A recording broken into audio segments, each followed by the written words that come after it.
ನೋಡತ್ತ ನಾವು ಬಡಗಿರಿ ಮಾತು ಗೋಡೆ ಹಾಕಿ ಮಾತು ಸಿಟ್ಟು ಬಂತ ಸಿಟ್ಟು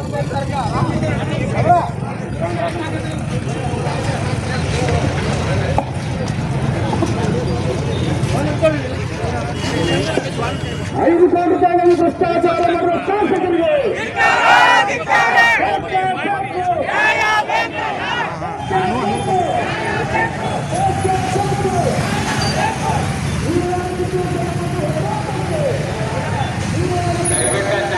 ಆಸೆ ಮಾಡಿಕೊಡ್ರಿ.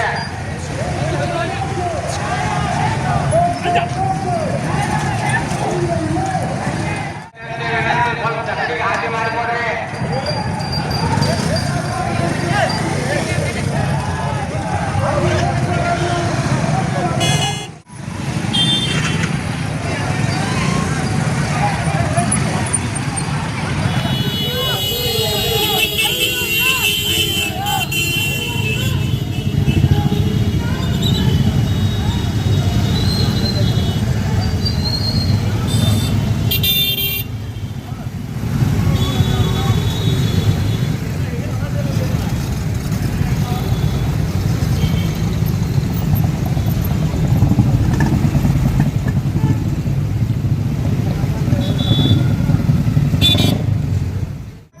ಹಾಗೂ ಸಮಾಧಿಯ ಅಭಿವೃದ್ಧಿಗಾಗಿ ಇವತ್ತು ಕರೆದಿರ್ತಕ್ಕಂಥ 23ನೇ ದಿನದ ಹೋರಾಟಕ್ಕೆ ಕೈ ಜೋಡಿಸಿರ್ತಕ್ಕಂಥ ನಾಡಿನ ಎಲ್ಲ ಬಂಧುಗಳಿಗೆ ಸ್ವಾಗತವನ್ನ ಕೋರ್ತಾ ಇವತ್ತಿನ ಈ ಸಭೆಗೆ ಆಗಮಿಸಿರುವಂತ ಮತ್ತು ಈ ಹೋರಾಟದ ನೇತೃತ್ವದಲ್ಲಿರ್ತಕ್ಕಂಥ ಬೈಲಹೊಂಗಲದ ಮಾಜಿ ಶಾಸಕರಾಗಿರ್ತಕ್ಕಂಥ ಡಾಕ್ಟರ್ ವಿಶ್ವನಾಥ್ ಐ ಪಾಟೀಲ್ ಅವರಿಗೂ ಕೂಡ ತಮ್ಮೆಲ್ಲರ ಪರವಾಗಿ ಹೃದಯಪೂರ್ವಕವಾಗಿರ್ತಕ್ಕಂಥ ಸ್ವಾಗತವನ್ನ ಕೋರ್ತಾ ಇದ್ದೇನೆ.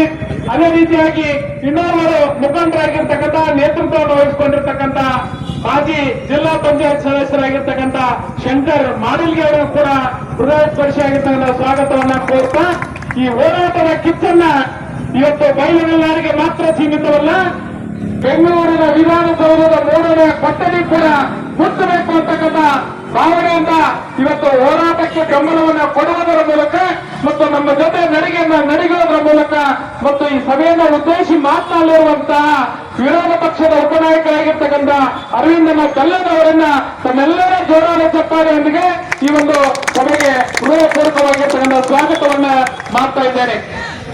ಆ ಒಂದು ಸ್ಥಳದಲ್ಲಿ 5 ಕೋಟಿ ರೂಪಾಯಿ ಒಂದು ರಾಕ್ ಗಾರ್ಡನ್ ಡೆವಲಪ್ಮೆಂಟ್ ಅಂತ ಹೇಳಿ ಸ್ಯಾಂಕ್ಷನ್ ಮಾಡಿಸ್ಕೊಂಡು ಬಂದು ಅಲ್ಲಿ ಏನು ಅವ್ಯವಹಾರ ನಡೆದ ಅದ್ರ ಬಗ್ಗೆ ನಾವೇ ತಲೆ ಕೆಟ್ಟು ಬಂದಿರಲಿಲ್ಲ. ಅದು ನೋಡ್ರಿ ಗೊತ್ತಾಗತ್ತೆ 5 ಕೋಟಿ ರೂಪಾಯಿ ಏನು ಖರ್ಚಾಗೈತೆ ಅನ್ನೋದು ಗೊತ್ತಾಗ್ತೈತೆ. ಅದ್ರ ಬಗ್ಗೆ ನಾವು ಬಹಳ ಜನ ಇಲ್ಲಿದ್ದಂಥ ಯಾರು ಅವ್ ಏನ ಎಷ್ಟು ದುಡ್ಡಿಲ್ಲ ತಿಳ್ಕೊಳಪ್ಪ ಅನ್ನೋದು ಏನೋ ಮಾಡತ್ತಾರ ಅನ್ನುವಂಥ ಮನೋಭಾವ ಭಾಳ ಜನರಲ್ಲಿ ಇತ್ತು. ಆದ್ರೆ ಉದ್ಘಾಟನೆ ಮಾಡಬೇಕಾದ್ರೆ ಅವರು ತೋರಿಸಿದಂಥ ಅಸಡ್ಡೆ ಏನಿದೆ ಅಲ್ಲಿ ಸ್ವಲ್ಪ ಇದು ಎಲ್ಲೋ ಸಮಸ್ಯೆ ಐತೆ ಅನ್ನುವಂಥದ್ದು ಅವಾಗ ನಮ್ಮ ಜನರಿಗೆಲ್ಲ ತಿಳಿದು ಅವ್ರು ಎದುರ ಸಲುವಾಗಿ ಈ ರೀತಿ ತೊಡಗಲಿ ಉದ್ಘಾಟನೆ ಮಾಡತ್ತಾರ ಅನ್ನೋದನ್ನ ಅವಾಗ ಚರ್ಚೆ ಚಾಲು ಆಗ್ತದೆ. ಅದಾದ್ಮೇಲೆ ಎಲ್ಲರೂ ಒಬ್ಬೊಬ್ರು ಅದ್ರ ಬಗ್ಗೆ ಡಿಸ್ಕಷನ್ ಚಾಲುವಾಗಿ ಆಮೇಲೆ ನಿಮ್ಗೆಲ್ಲ ಗೊತ್ತಿದ್ದಂಗೆ 9ನೇ ತಾರೀಕಿಗೆ ನಾವೆಲ್ಲ ಇಡೀ ಬೈಲಹೊಂಗಲ್ ಈ ಒಂದು ಊರನ್ನು ಬಂದ್ ಮಾಡಿ ಒಂದು ಬಿಸಿ ಮುಟ್ಟಿಸೋದು ಸರ್ಕಾರಕ್ಕೆ ಶಾಸಕರಿಗೆ ಅನ್ನುವಂಥ ಮಾತು ಬಂದಾಗ ಬೈಲಹೊಂಗಲ್ ಬಂದ್ ಬಹಳ ಸಂಪೂರ್ಣವಾಗಿ ಎಲ್ಲರೂ ಸಹಕಾರ ಕೊಟ್ಟಂತ ತಾವು ನೋಡಿದ್ವಿ. ನೀವೆಲ್ಲರೂ ಕೂಡಿ ಏನ್ ನೇತೃತ್ವದಲ್ಲಿ ಸ್ವಾಮೀಜಿಯವರ ನೇತೃತ್ವದಲ್ಲಿ ಏನ್ ಡಿಸಿಷನ್ ತೆಗೆದುಕೊಳ್ತೀರಿ ಆ ಡಿಸಿಷನ್ ಜೊತೆ ನಾವೆಲ್ಲರೂ ಇರ್ತೇವೆ. ಬರಲಿರುವ ಅಧಿವೇಶನದಲ್ಲಿ ಕೂಡ ಇದ್ರ ಬಗ್ಗೆ ನಾವು ದೊಡ್ಡ ಪ್ರಮಾಣದಲ್ಲಿ ಹೋರಾಟವನ್ನ ಮಾಡ್ತೇವೆ.